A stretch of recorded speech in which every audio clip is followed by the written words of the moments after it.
C'est un honneur pour moi d'ouvrir ce matin avec vous cette deuxième édition de la conférence nationale humanitaire. Cette conférence était organisée lundi par le ministère des Affaires étrangères et les principales ONG françaises. Depuis la conférence précédente qui s'était tenue à la fin de 2011, les foyers de crise se sont multipliés, d'autres ont malheureusement perduré, et à chaque fois, ce sont de nouveaux défis pour la communauté humanitaire internationale. Des défis que doivent relever tous les acteurs humanitaires.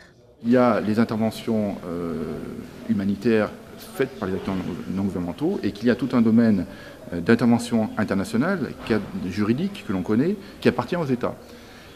Donc cette répartition-là, aujourd'hui, nous en avons besoin dans cet esprit de partenariat. Donc un partenariat, ça ne veut pas dire que tout le monde fait la même chose. Au contraire, on est peut-être là comme partenaire pour se dire on est très différents, on doit être complémentaires. Valérie Amos, secrétaire générale adjointe des Nations Unies aux affaires humanitaires, et Kristalina Georgieva, commissaire européenne chargée de l'aide humanitaire, étaient les invités d'honneur de cette conférence.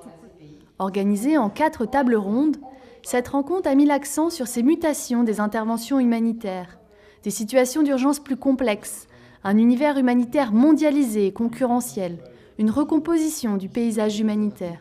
Autant de défis évoqués par les nombreux participants. Ça paraît incroyable de le dire, malgré la mobilisation, malgré le fait que la Syrie est numéro 1 de l'agenda politique, médiatique, humanitaire depuis maintenant bientôt 3 ans, on sait que la guerre en Syrie va durer. La seule question, c'est combien d'années, mais au minimum 4 à 5 ans encore. Invité par le ministre des Affaires étrangères, le CICR a apprécié de pouvoir participer au débat. Le CICR voit de plus en plus, si je peux me permettre, une fragmentation de l'environnement, mais aussi une fragmentation du monde humanitaire. Et donc il est absolument indispensable que le CICR agisse et comprenne non seulement les dimensions globales, mais aussi comprenne qu'est-ce qui mobilise finalement l'environnement anglo-saxon par exemple, l'environnement nordique ou l'environnement français. C'est vraiment des éléments différents. Je pense que c'est important qu'on soit présent, qu'on comprenne, qu'on agisse et qu'on se connecte avec au fond, les acteurs français dans leur environnement. Très important. D'être à Paris, dans ce cadre-là, est absolument indispensable. Il faut être à la table des gens, là où ça se passe. La conférence nationale de l'humanitaire était aussi l'occasion d'évoquer les solutions possibles face à ces défis.